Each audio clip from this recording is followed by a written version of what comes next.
بسم الله الرحمن الرحيم. الحمد لله نحمده ونستعينه ونستغفره ونؤمن به ونتوكل عليه ونعوذ بالله من شرور أنفسنا ومن سيئات أعمالنا. من يهده الله فلا مضل له ومن يضلله فلا هادي له، ونشهد أن لا إله إلا الله وحده لا شريك له، ونشهد أن سيدنا ونبينا وحبيبنا وأولانا ومولانا محمد صلى الله تعالى عليه وعلى آله وأصحابه وبارك وسلم تسليما كثيرا كثيرا. أما بعد، فأعوذ بالله من الشيطان الرجيم. بسم الله الرحمن الرحيم. إنا أعطيناك الكوثر فصل لربك وانحر إن شانئك هو الأبتر. صدق اللہ العظیم. محترم خواتین و حضرات، ذی الحجہ کا مبارک عشرہ چل رہا ہے، جس کے مختلف فضائل، مسائل اور احکام پچھلی مجلس میں ہمارے سامنے آ چکے ہیں. آج ہماری گفتگو کا موضوع قربانی کے فضائل اور مسائل ہیں. قربانی کی کیا تاریخ ہے اور قربانی کا کیا فلسفہ ہے، اس موضوع پر گفتگو کے لیے مستقل ایک درس کی ضرورت ہے، ایک مجلس کی ضرورت ہے، جس کا ہمارے پاس موقع نہیں ہے. لہذا میں اس بحث میں داخل ہوئے بغیر راست اپنی گفتگو شروع کر رہا ہوں قربانی کے فضائل اور مسائل کے موضوع پر. جہاں تک تعلق قربانی کی فضیلت کا ہے تو یہ ایک انتہائی عظیم الشان اسلامی عبادت ہے. ابراہیم خلیل اللہ علی نبینا وعلیہ السلام کے ایک تاریخی واقعے کی یادگار کے طور پر یہ قربانی ہمیں ملی ہے. اللہ تعالیٰ کو حضرت ابراہیم علیہ السلام اور ان کے بیٹے اسماعیل علیہ السلام کی قربانی کا وہ واقعہ ایسا پسند آیا کہ اللہ تعالیٰ نے رہتی دنیا تک اس عمل کو جاری اور ساری کر دیا اور اس کو ایک یادگار بنا دیا. اور اللہ تعالیٰ نے اس عمل پر اپنی رضا، اپنی خوشنودی اور اپنے تقرب کے وعدے فرمائے. چنانچہ ترمذی شریف کے اندر روایت ہے، اللہ کے رسول صلی اللہ علیہ وسلم نے فرمایا کہ قربانی کے ایام میں اللہ تعالیٰ کو سب سے زیادہ محبوب اور پسندیدہ جو عمل ہے وہ اراقۃ الدم ہے، یعنی قربانی کے جانور کو ذبح کر کے اس کا خون بہانا. اس کو عربی میں کہتے ہیں اراقۃ الدم. تو قربانی کے ایام میں اس عمل سے زیادہ پسندیدہ اور محبوب اللہ تعالیٰ کو کوئی اور عمل نہیں ہے. اور یہ قربانی ایسی سریع القبول عبادت ہے کہ روایتوں میں آتا ہے کہ جب بندہ اپنی قربانی کے جانور کو ذبح کرتا ہے تو خون کے پہلے قطرے کے زمین پر گرنے سے پہلے یہ عبادت اللہ کی بارگاہ میں قبول ہو جاتی ہے کہ پہلا قطرہ خون قربانی کے جانور کا ابھی زمین تک نہیں پہنچا کہ بندے کی یہ عبادت اللہ کی بارگاہ میں پہنچ جاتی ہے اور شرف قبول حاصل کر لیتی ہے۔ صحابہ کرام رضوان اللہ تعالی علیہم اجمعین نے ایک موقع پر اللہ کے رسول صلی اللہ علیہ وسلم سے پوچھا، ما ہی الاضاحی، اے اللہ کے رسول یہ قربانی کیا ہے؟ تو آپ نے فرمایا، سنت ابیکم ابراہیم، کہ یہ تمہارے باپ ابراہیم علیہ السلام کی سنت ہے۔ اس پر صحابہ کرام نے سوال کیا کہ اس قربانی میں ہمارے لیے کیا ہے؟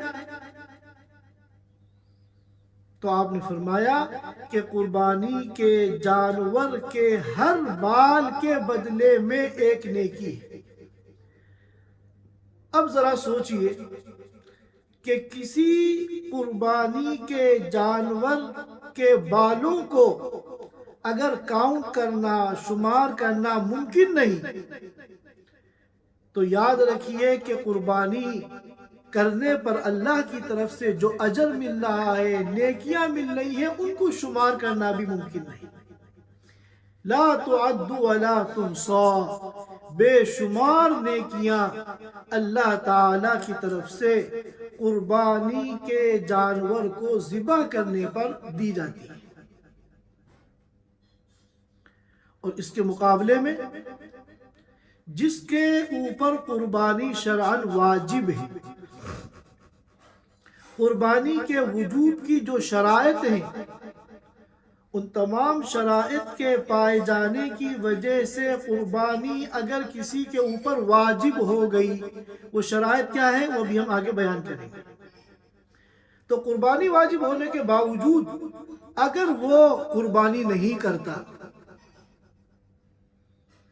بخیل ہے، کنجوس ہے، قربانی کا جانور خریدنے میں اس کو اپنا پیسہ ضائع ہوتا ہوا نظر آتا ہے، نعوذ باللہ، یا کاہل ہے، سست ہے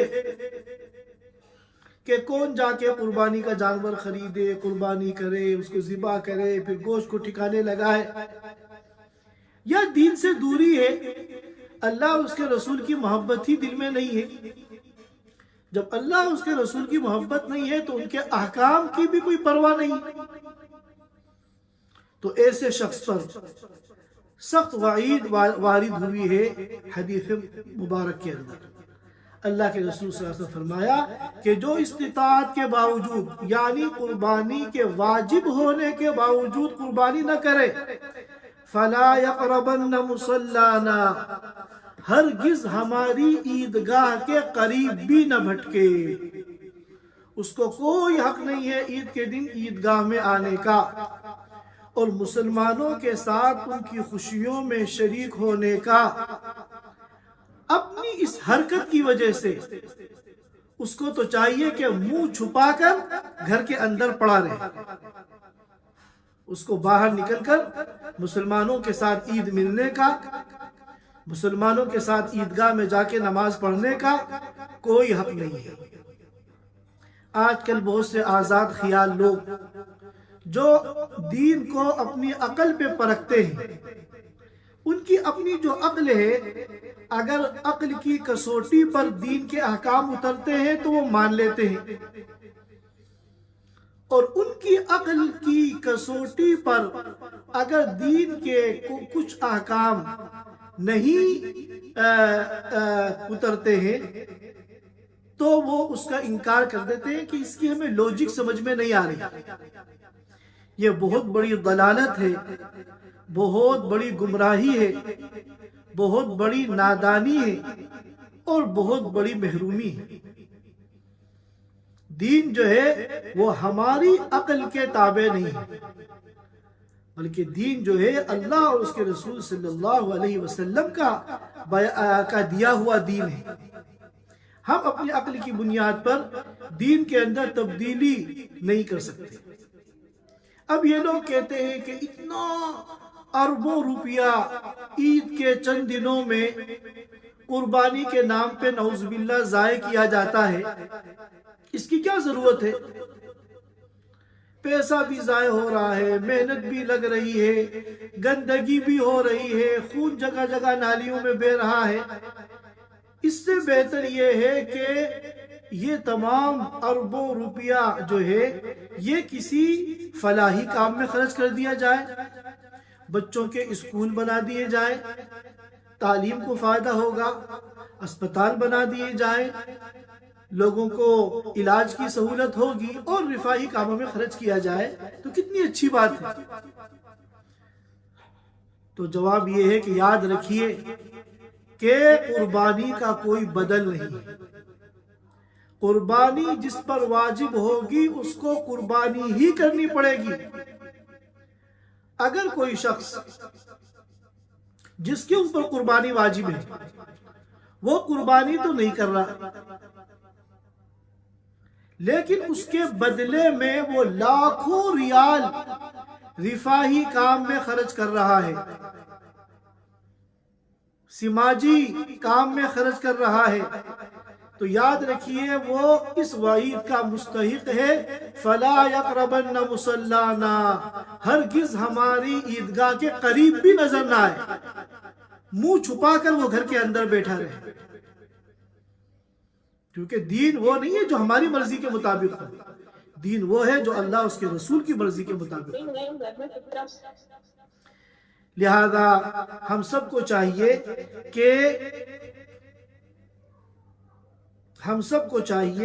کہ قربانی کے مسائل کو معلوم کریں، پھر اگر ہمارے اوپر قربانی واجب ہے تو ہم پوری خوش دلی کے ساتھ، بشاشت کے ساتھ اور اپنی سعادت سمجھ کے قربانی کریں۔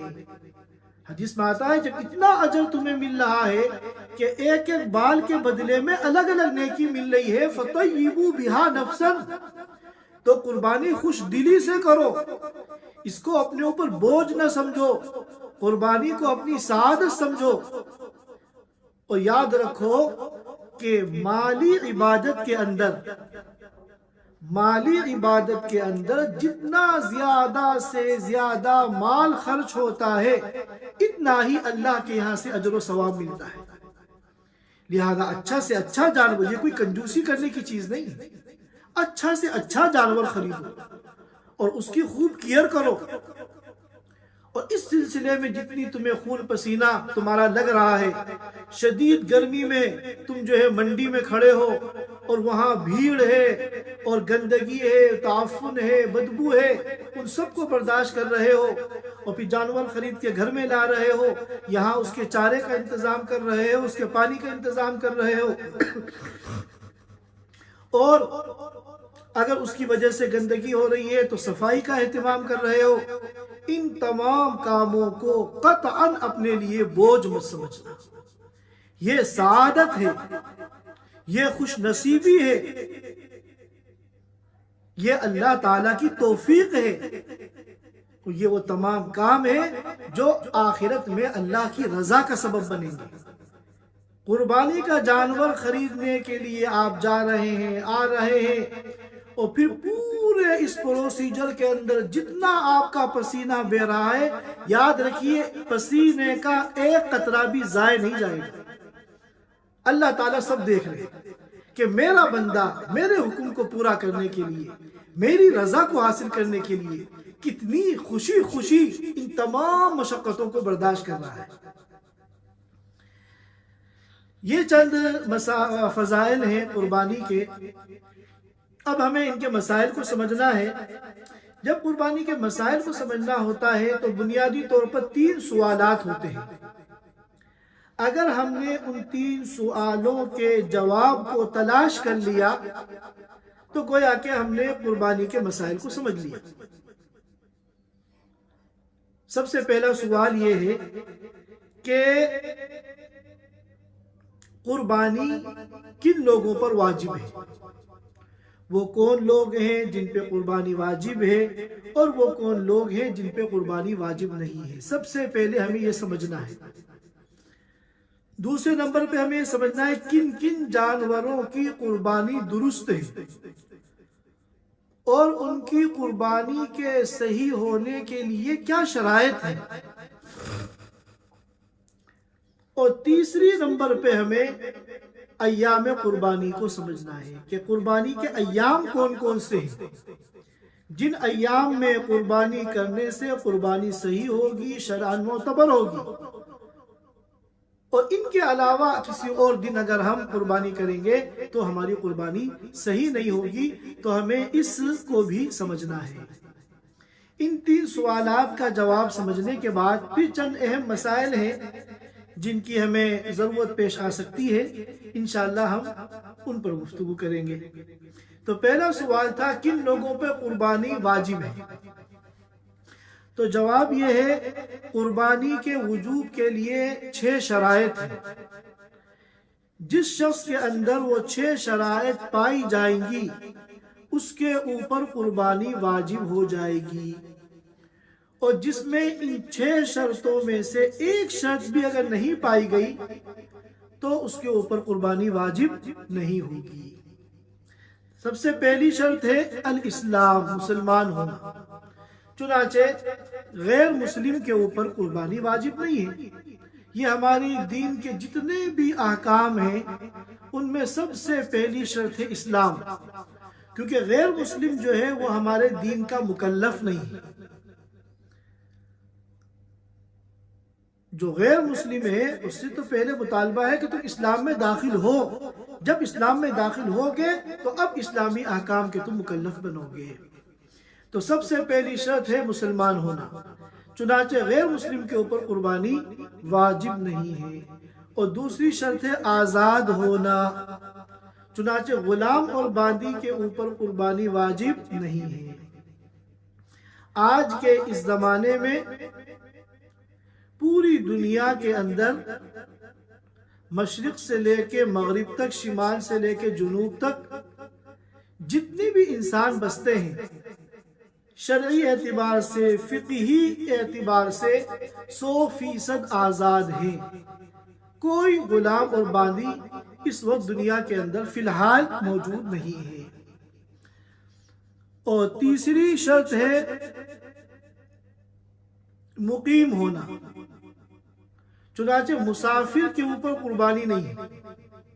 یہ جو قربانی کے ایام ہیں جن کے بارے میں بھی ہم بعد میں بات کریں گے آخر میں، ان ایام میں اگر کوئی مسافر ہے، مقیم نہیں ہے، یعنی نہ تو اپنے وطن میں ہے، نہ اپنے وطن سے دور کسی ایسی جگہ ہے جہاں اس نے 15 دن قیام کی نیت کر رکھی ہو، حالت سفر میں ہے، اگر کہیں ٹھہرا ہوا بھی ہے تو 15 دن سے کم قیام کی وہاں نیت ہے، تو یہ شرعاً مسافر ہے۔ اب مسافر کے اوپر چاہے وہ مالی اعتبار سے کتنا مالدار ہو، لکھ پتی ہو، کروڑ پتی ہو، ارب پتی ہو، اگر مسافر ہے ان ایام میں تو اس کے اوپر قربانی واجب نہیں ہے۔ تو چوتھی شرط ہے، تیسری شرط ہے مقیم ہونا، اور چوتھی شرط ہے عاقل ہونا۔ چنانچہ مجنون پر، جس کی دماغی حالت صحیح نہیں ہے، جس کو ہم پاگل کہتے ہیں، اس کے اوپر بھی قربانی واجب نہیں ہے۔ اور پانچویں شرط ہے بالغ ہونا، چنانچہ نابالغ جو چھوٹے بچے ہوتے ہیں ان کے اوپر بھی قربانی واجب نہیں ہے۔ چھٹی اور آخری شرط ہے نصاب غیر نامی کا مالک ہونا، نصاب غیر نامی کا مالک ہونا۔ اصل یہی جو چھٹی شرط ہے اس پر ہمیں غور کرنا ہے کہ یہ ہمارے اوپر منطبق ہوتی ہے یا نہیں، کیونکہ پہلی جو 5 شرطیں ہیں ان کو تو سمجھنے میں کوئی مشکل نہیں ہے، کوئی پریشانی نہیں ہے۔ الحمدللہ ہم سب مسلمان ہیں، کلمہ گو ہیں، اللہ کی وحدانیت اور رسول اللہ صلی اللہ علیہ وسلم کی رسالت کا اقرار کرتے ہیں، ہمارے مسلمان ہونے میں کوئی شک و شبہ نہیں ہے۔ دوسری شرط تھی آزاد ہونا۔ ابھی میں نے بتایا کہ پوری دنیا میں 100% انسان آج کے اس تاریخ میں سب آزاد ہیں۔ اور تیسری شرط تھی مقیم ہونا، تو عام طور پر ہم سب مقیم ہیں، الا یہ کہ کوئی اگر واقعتاً عید کے ایام میں سفر میں گیا ہوا ہے تو اس کو وہ بات الگ ہے، اسی طرح چوتھی شرط ہے عاقل ہونا، چنانچہ ہم لوگ اللہ کے فضل و کرم سے صحیح دماغ رکھتے ہیں، الحمدللہ ہمیں کوئی دماغی بیماری نہیں ہے، اللہ تعالی ہم سب کی حفاظت فرمائے۔ اور پانچویں شرط تھی بالغ ہونا، چنانچہ ہم سب بڑے ہیں، بالغ ہیں، یہ پانچوں شرطیں ہمارے اندر پائی جاتی ہیں۔ چھٹی جو شرط ہے اس پہ ہمیں غور کرنا ہے، اور وہ کیا ہے؟ مالک نصاب ہونا۔ اور قربانی کے وجوب میں جس نصاب کو دیکھا جاتا ہے وہ نصاب جو ہے نصاب غیر نامی ہے۔ اور نصاب غیر نامی کسے کہتے ہیں؟ کہ 5 چیزوں کے اعتبار سے اگر ان تمام 5 چیزوں کا مجموعہ 52.5 تولہ چاندی کی قیمت کے برابر پہنچ جائے تو یہ نصاب غیر نامی ہے۔ 5 چیزیں کیا ہیں؟ نمبر 1 سونا، نمبر 2 چاندی، نمبر 3 کیش نقدی، چاہے وہ دنیا کی کوئی بھی کرنسی ہو، نمبر 4 سامان تجارت۔ سامان تجارت کا مطلب یہ نہیں ہے کہ آپ باقاعدہ بزنس مین ہو، آپ کی شاپ ہو اور آپ چیزیں خریدتے بیچتے ہوں، بلکہ ہر وہ چیز جو بیچنے کی نیت سے خریدی ہے وہ سامان تجارت ہے۔ مثال کے طور پر آپ نے ایک زمین خریدی اور آپ کی نیت یہ ہے کہ کچھ دنوں میں جب اس کی قیمت زیادہ ہو جائے گی میں اسے بیچوں گا، تو یہ بھی سامان تجارت ہے۔ اور 5ویں چیز ہے ضرورت سے زیادہ استعمال کا سامان۔ آج کل ہم لوگوں کے پاس اور ہم لوگوں کے گھروں میں ضرورت سے زیادہ استعمال کا سامان بہت ہوتا ہے۔ شریعت تو کہتی ہے کہ 3-4 جوڑے ضرورت کے بقدر ہیں۔ اب اگر 10-12 ہمارے پاس سوٹ ہیں تو یہ ضرورت سے زیادہ ہے۔ چند کپ اور چند پیالیاں، چند پلیٹیں، چند ہانڈیاں، یہ ہماری ضرورت کے بقدر ہیں۔ اب اگر ہمارے پاس ڈنر سیٹ یا چائے کے سیٹ یا اور دیگر برتن ایسے رکھے ہوئے ہیں کہ 6 مہینہ سال بھر ان کے استعمال کی نوبت نہیں آتی، تو سب ضرورت سے زیادہ ہے۔ جوتے چپل 2 یا زیادہ سے زیادہ 3 ضرورت کے بقدر ہیں۔ ایک گھر میں پہننے کے چپل اور ایک گھر کے باہر کسی ضرورت کے کام سے جانے کے چپل یا جوتے، اور ایک پارٹی میں جانے کے لیے کہ کسی فنکشن میں جانا ہے، شادی بیاہ میں جانا ہے تو اس کے لیے ایک الگ سے جوتا۔ اب ہمارے پاس اگر 6-7 جوڑیاں ہیں جوتوں کی، چپلوں کی، ضرورت سے زیادہ ہے۔ پرانے زمانے میں زندگیاں بڑی سادہ تھیں، اور اتنی مصنوعات کا یہ جو سیلاب آیا ہوا ہے آج کل، بازار بھرے ہوئے ہیں، ایک سے ایک برانڈ کی چیزیں آ رہی ہیں۔ انسان ایک چیز لینے کے لیے مارکیٹ میں جاتا ہے 10 چیزیں لے کر آتا ہے۔ تو یہ جو فراوانی ہے مصنوعات کی اور اشیاء ضرورت کی، یہ پرانے زمانے میں نہیں تھی۔ لہذا آج اگر ہم اپنے گھروں کا جائزہ لیں تو اچھا خاصا سامان ہمارے گھروں میں ایسا نکل آئے گا جو شرعاً ضرورت کے دائرے سے زیادہ ہے۔ لہذا ان 5 کو اگر ہم ملا لیں، سونا، چاندی، کیش، سامان تجارت اور ضرورت سے زیادہ استعمال کا سامان، تو یہ یقیناً 52.5 تولہ چاندی کی قیمت جو 2-2.5 ہزار کے آس پاس بنتی ہے، اس کے بقدر آسانی سے ہو جاتا ہے۔ لہذا خاص طور پر جو ہم لوگ یہاں خلیج میں رہتے ہیں اور اللہ تعالیٰ نے یہاں فراوانی دی ہے، وسعت دی ہے، اللہ تعالیٰ اس وسعت میں، اس فراوانی میں، اس خوشحالی میں اور اضافہ فرمائے اور برکت عطا فرمائے۔ ہم سب کے اوپر قربانی کم از کم واجب ہوتی ہے۔ لہذا اللہ یہ کہ مثال کے طور پر لا قدر اللہ ذالک، کسی کے پاس ایسا ہے کہ یہ ساری چیزیں ملا کر تو 10,000 ریال کے بقدر سامان ہے، ان 5 چیزوں کا ٹوٹل ملا کے 10,000 ریال تک پہنچتا ہے، لیکن اس کے ساتھ ایسا ہوا کہ کسی کاروبار میں اس کا نقصان ہو گیا اور وہ 20,000 ریال کا مقروض ہو گیا. اب 10,000 ریال اس کے پاس کل ہیں، 20,000 ریال کا مقروض ہے. اب اگر اس کو اس میں سے کریں گے تو مائنس میں چلا جائے گا، 10,000 ریال وہ مائنس میں چلا گیا، تو ظاہر ہے کہ اس کے اوپر پھر قربانی واجب نہیں ہوگی.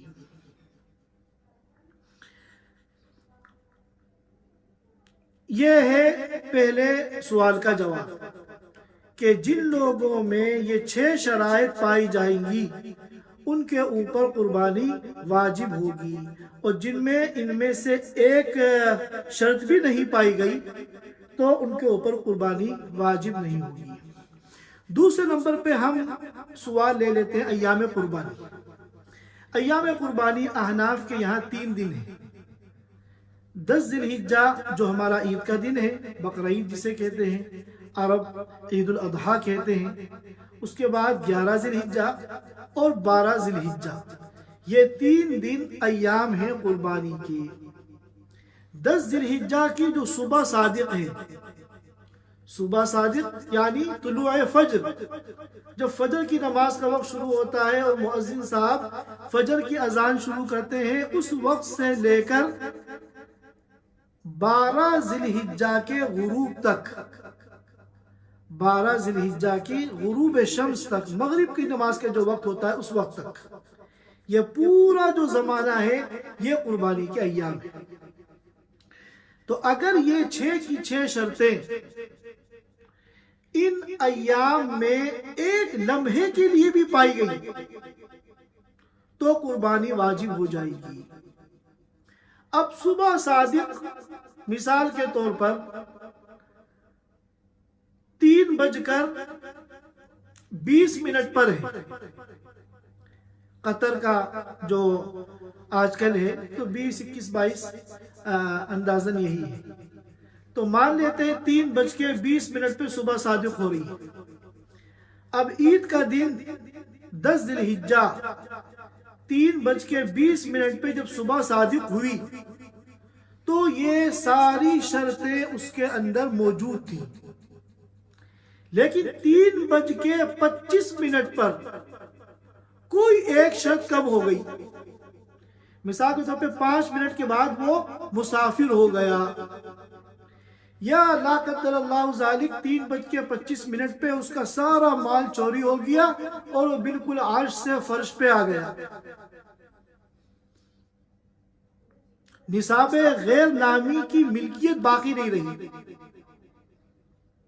کوئی بھی ایک شرط اس کی 5 منٹ کے بعد کم ہو گئی تو قربانی اس کے اوپر واجب ہے، کیونکہ ایک لمحہ بھی اگر ان ایام میں 6 شرطیں موجود تھی تو قربانی واجب ہو گئی. اسی طرح کوئی شخص ایسا ہے کہ جس پہ یہ 6 شرائط نہیں پائی جا رہی، عید کا پہلا دن گزر گیا، عید کا دوسرا دن گزر گیا، عید کا تیسرا دن بھی غروب سے 5 منٹ پہلے شرطیں ساری جمع ہو گئی،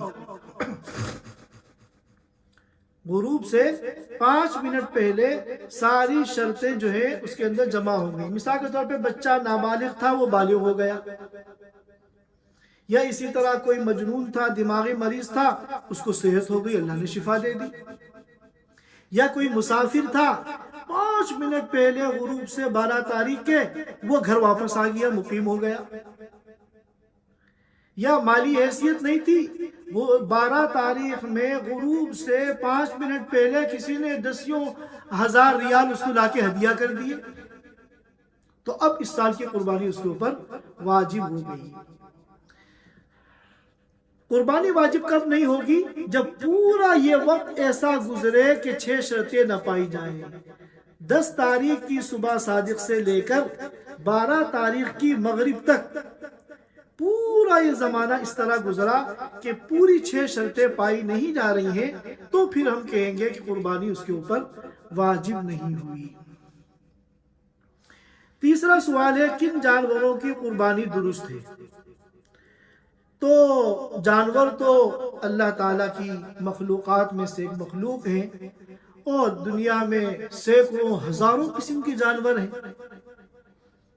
اور پھر ان تمام جانوروں میں جو کہ چرندے ہیں، پرندے ہیں، درندے ہیں، ہر قسم کے جانور ہیں، ان میں بہت سے جانور ایسے ہیں جو معقول اللحم ہیں، جو حلال ہیں شرعاً، جن کا گوشت کھایا جاتا ہے،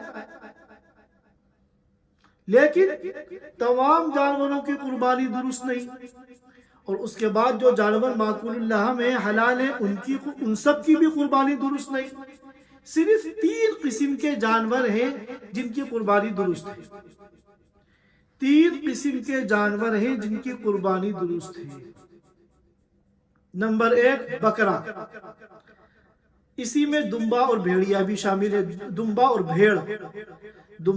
بھیڑ بھی اسی میں شامل ہے۔ نمبر 2 گائے، اسی میں بیل، بھینس، کٹرا، یہ سب اسی میں شامل ہیں۔ نمبر 3 اونٹ اور اونٹنی، یہ تیسرے نمبر پہ۔ ان کے علاوہ جو جانور چاہے وہ معقول اللحم و حلال ہو، ان کی قربانی درست نہیں ہے۔ کوئی یہ کہے بھائی مجھے تو چکن بہت پسند ہے، پورے سال میں چکن شوق سے کھاتا ہوں، تو قربانی کے دنوں میں جو اللہ کی طرف سے دعوت ہے اس میں بھی میں چکن ہی کھاؤں گا، لہذا وہ مرغے کی قربانی کر رہا ہے، تو یاد رکھیے اس کی قربانی نہیں ہوگی۔ اب اس میں یہ شرط ہے کہ بکرا اگر ہے تو کم از کم 1 سال کا ہو۔ 1 سال سے کم اگر عمر کا بکرا یا بکری ہوگی یا بھیڑ یا دمبا ہوگا تو اس کی قربانی صحیح نہیں ہوگی، الا یہ کہ بھیڑ اور دمبے میں اگر 6 مہینے سے زیادہ کا ہو اور اتنا صحت مند اور فربا ہو کہ دیکھنے میں 1 سال کا لگتا ہو، کہ 1 سال کے بھیڑ اور دمبوں میں اگر اسے کھڑا کیا جائے تو فرق محسوس نہ ہو، تو پھر اس کی قربانی بھی جائز ہے۔ لیکن بکرا اور بکری اگر ہے تو چاہے کتنے فربا ہوں، موٹے ہوں، صحت مند ہوں، اگر سال پورا نہیں ہوگا ان کی عمر کا تو ان کی قربانی درست نہیں ہوگی۔ اسی طرح گائے ہے اور اس کے جو فروع ہیں، بھینس ہے، بیل ہے، کٹرا ہے، تو ان میں شرط ہے کہ کم از کم 2 سال کے ہوں۔ 2 سال سے کم عمر کے یہ جانور، ان کی قربانی درست نہیں ہوگی۔ اور اونٹ اور اونٹنی کے اندر 5 سال ضروری ہے۔ 5 سال کی عمر کے اونٹ یا اونٹنی ہوں گے تو قربانی ہوگی۔ 5 سال سے کم عمر والے اونٹ کی یا اونٹنی کی قربانی شرعاً درست نہیں ہوگی۔ اور پھر ان جانوروں کے اندر یہ بھی شرط ہے کہ عیب دار نہ ہو، معیوب نہ ہو، بلکہ میں نے تو ابھی تھوڑی دیر پہلے بتایا کہ جتنے اعلیٰ سے اعلیٰ قسم اور کوالٹی کے جانور ہوں اتنا ہی زیادہ اچھا ہے۔ سلف صالحین تو قربانی کے جانوروں کو دودھ و جلیبی کھلاتے تھے، اور بہت کافی زمانہ پہلے ان کو خرید لیتے تھے، قربانی کی نیت سے پالتے تھے۔ لیکن آج کل شیطان جو ہے ہر موقع پر وہ ایکٹیو ہو جاتا ہے۔ اگر ہم نے اچھا جانور خرید لیا تو شیطان دل میں یہ ڈالتا ہے کہ ساری دنیا کو یہ دکھاؤ، اور آج کل تو یہ سوشل میڈیا ہے کہ 1 لاکھ کا بکرا اور 1 کروڑ کی گائے، تو یہ ریاکاری اور نام و نمود اور دکھلاوے کا ذریعہ بنا دیتا ہے۔ ظاہر ہے کہ اگر دکھلاوا آ گیا یا اپنی سوسائٹی اور خاندان والوں پر اپنی جو ہے شخصیت کو، اپنی پرسنالٹی کو ظاہر کرنے کا جذبہ پیدا ہو گیا، اپنی برتری ظاہر کرنے کا جذبہ پیدا ہو گیا، تو پھر اس عمل کے اندر کچھ بھی باقی نہیں رہا۔ کروڑوں ڈالر کا آپ جانور خرید کے ذبح کر دیں، اگر اخلاص نہیں ہے، خالص اللہ کی رضا کے لیے نہیں ہے، تو اللہ کے نزدیک اس کی قیمت ایک ڈھیلے کے برابر بھی نہیں۔ لہذا اسی لیے کہتے ہیں کہ اعمال کرنا آسان ہے، ان کی حفاظت کرنا مشکل ہے۔ لہذا اگر اچھا سے اچھا جانور ہم خریدیں تو صرف اور صرف ہمارا جذبہ یہ ہونا چاہیے کہ ہم اللہ کی رضا کو حاصل کرنے کے لیے یہ اعلیٰ قسم کا جانور ذبح کر رہے ہیں، دنیا والوں پہ اپنی برتری ظاہر کرنے کے لیے قطعاً نہ کریں۔ ایسا کرنا انتہائی چھچوری حرکت ہے اور اپنے اعمال کو اور اپنے دین کو ضائع کرنے کے مترادف ہے۔ اللہ تعالی ہم سب کی نیتوں کی حفاظت فرمائے۔ اب اس کے بعد چند مسائل ہم سمجھ لیتے ہیں۔ ایک مسئلہ تو یہ ہے وہ ان جانوروں کے بارے میں کہ بکرا اور اس کے جو کیا کہتے ہیں فروع ہیں، بکری ہے، دمبا ہے، بھیڑ ہے، ان میں تو ایک حصہ ہوتا ہے۔ البتہ یہ جو گائے اور اونٹ بڑے جانور ہیں، ان میں ایک جانور کے اندر 7 حصے ہوتے ہیں، اور جس کے اوپر قربانی واجب ہے تو وہ کم از کم ایک حصہ کرائے۔ اگر ایک میں 2 شریک ہوں گے کسی کی بھی قربانی درست نہیں ہوگی۔ ہاں نفل اگر قربانی ہے، یہ شرائط جن کے اوپر نہیں پائے جا رہے ہیں ان کے اوپر قربانی واجب نہیں ہے، وہ نفلی قربانی کرنا چاہتے ہیں تو اس میں ایک حصے میں کئی کو شریک کر سکتے ہیں۔ بعض سلف صالحین کا معمول تھا کہ ایک حصے میں تمام انبیاء کی طرف سے، یہ تمام صحابہ کی طرف سے، یہ تمام محدثین کی طرف سے، یہ تمام مفسرین کی طرف سے، یہ تمام فقہاء کی طرف سے، یا تمام علماء کی طرف سے، یہ تمام اپنے اساتذہ کی طرف سے ایک حصے میں وہ نفلی قربانی کرتے تھے۔ تو نفلی قربانی میں تو ایک حصے میں کئی کو شریک کر سکتے ہیں، لیکن واجب قربانی میں ایک حصے میں ایک سے زائد شریک نہیں ہوں گے۔ اسی طرح یہ جو قربانی کا عمل ہے، اراقۃ الدم، جانور کو ذبح کرنا، اس میں ہونا یہ چاہیے کہ دن کے اجالے میں، دن کی روشنی میں قربانی کا جانور ذبح کیا جائے۔ رات میں قربانی کے جانور کے ذبح کرنے کو فقہاء نے مکروہ لکھا ہے، لیکن اس کراہت کی جو وجہ ہے وہ یہ ہے کہ رات میں اندھیرا ہوتا ہے، اندھیرے میں ہو سکتا ہے جب آپ ذبح کریں تو جتنی رگوں کا کٹنا ضروری ہوتا ہے ٹھیک سے وہ ساری رگیں نہ کٹیں اور شرعاً ٹھیک طریقے سے ذبح نہ ہو پائے، اس لیے فقہاء رات میں قربانی کرنے کو مکروہ سمجھتے ہیں۔ لیکن آج کے دور میں دنیا نے بہت ترقی کی ہے اور ایک سے ایک لائٹوں کا انتظام ہے، ایک سے ایک کشاف ہے، کمال علم و ہنر نے عامر بنا دیا رات کو سویرا، اب تو رات کو دن بنا دیا گیا ہے۔ لہٰذا اگر کہیں معقول روشنی کا انتظام ہو اور اچھی طرح ذبح ہونے میں کوئی رکاوٹ نہ ہو تو رات میں بھی ذبح کر سکتے ہیں، لیکن بہتر یہ ہے کہ دن کے اجالے میں کیا جائے، بلا ضرورت اور بلا مجبوری رات میں جانور کو ذبح نہ کیا جائے۔ اسی طرح قربانی کا جو وقت شروع ہوتا ہے وہ 10 ذی الحجہ، عید کے دن کی جو صبح صادق ہے اس سے شروع ہوتا ہے، لیکن عید کی نماز سے پہلے قربانی کرنا درست نہیں ہے۔ وہ تمام علاقے، شہر ہیں یا بڑے گاؤں ہیں جہاں عید کی نماز ہوتی ہے، جمعے کی نماز ہوتی ہے، وہاں جب تک عید کی نماز نہ ہو جائے قربانی کا جانور ذبح کرنا درست نہیں ہے۔ ہاں اگر کوئی ایسے چھوٹے گاؤں ہیں جہاں جمعہ نہیں ہوتا، عید نہیں ہوتی، تو وہ اگر چاہے تو صبح صادق کے بعد قربانی کر سکتے ہیں، کیونکہ وہاں عید کی نماز ہی نہیں ہوتی۔ البتہ ان کے لیے بھی بہتر یہ ہے کہ صبح صادق کے بعد نہ کریں، طلوع شمس کے بعد کریں۔ فجر کا وقت شروع ہونے پر نہ کریں، گرچہ جائز ہے، وقت شروع ہو گیا ہے، لیکن بہتر یہ ہے کہ طلوع شمس کے بعد کریں، جب فجر کا وقت ختم ہو جاتا ہے، سورج نکل جاتا ہے۔ اب سوال یہ پیدا ہوتا ہے کہ اگر ایک شہر میں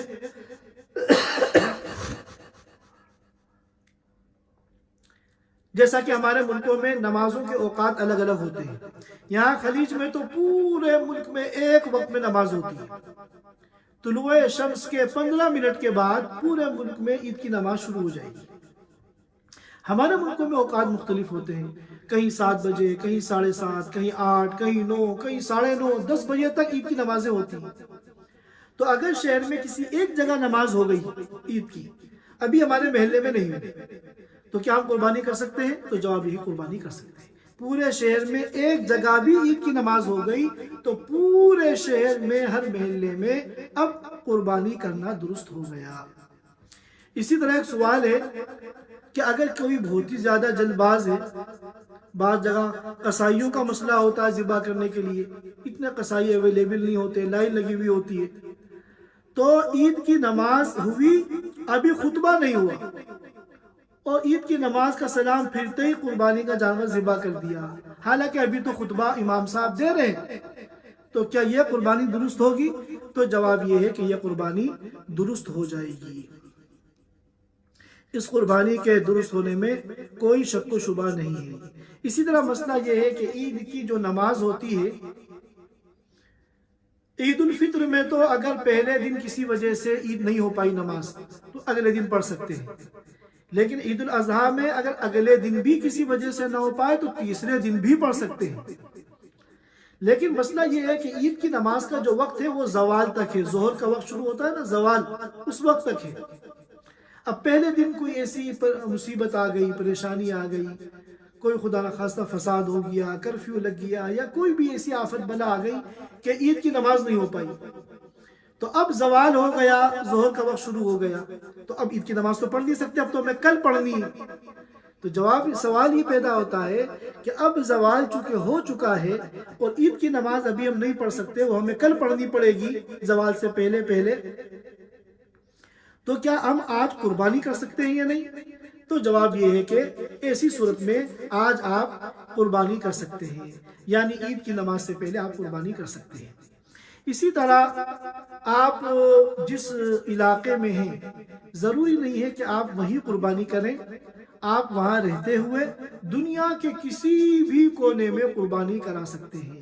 جیسے کہ عام طور پہ خلیج میں رہنے والے جو مقیمین ہیں، ہر ایک یہاں قربانی نہیں کراتا ہے، اپنے ملکوں میں وہ قربانی کراتے ہیں یا بڑے جانور میں اپنا حصہ کراتے ہیں، تو یہ جائز ہے، اس میں کوئی حرج نہیں ہے۔ لیکن یاد رکھیے دو چیزیں ہیں، ایک ہے قربانی کا وجوب اور ایک ہے قربانی کے جانور کو ذبح کرنا، یعنی قربانی کرنا۔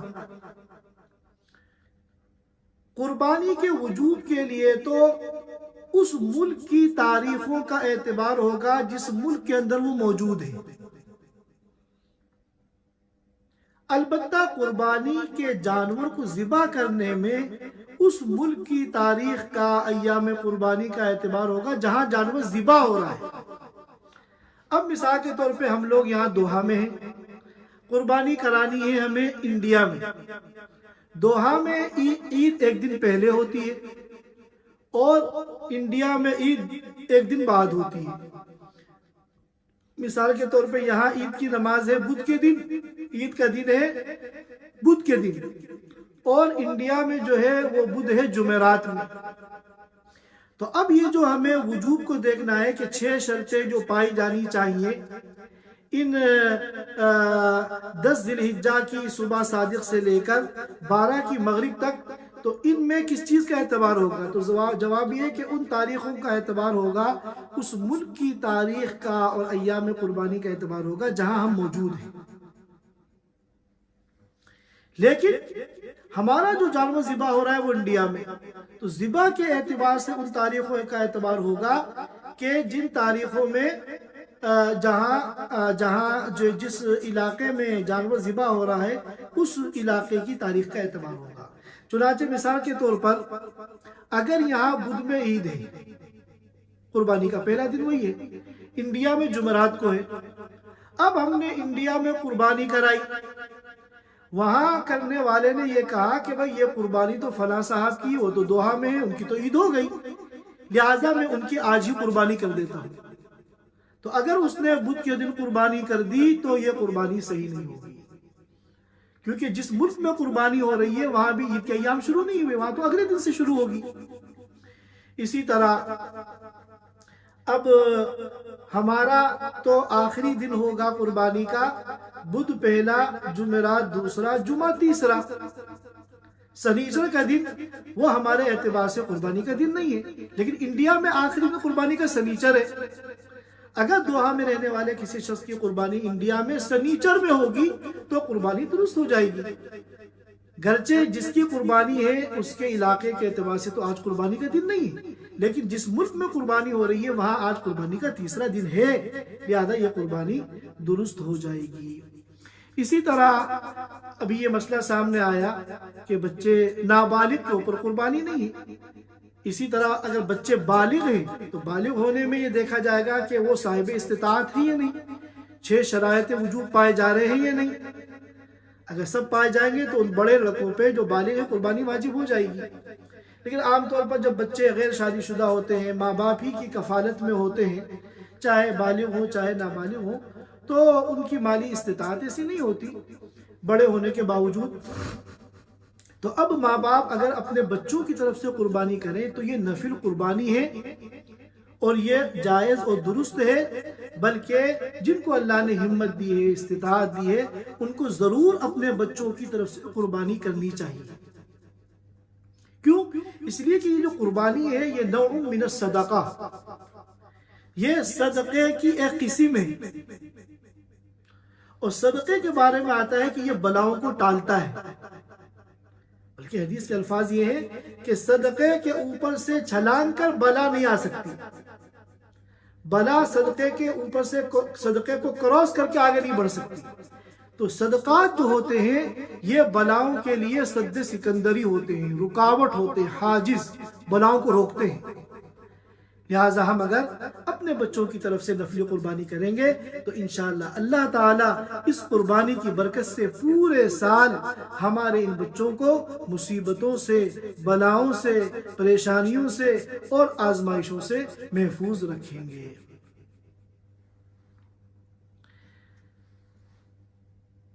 اسی طرح یہاں ایک مسئلہ یہ بھی ہے کہ میں نے بتایا تھا ابھی کہ نفل قربانی میں کئی کو شریک کر سکتے ہیں، اور اسی طرح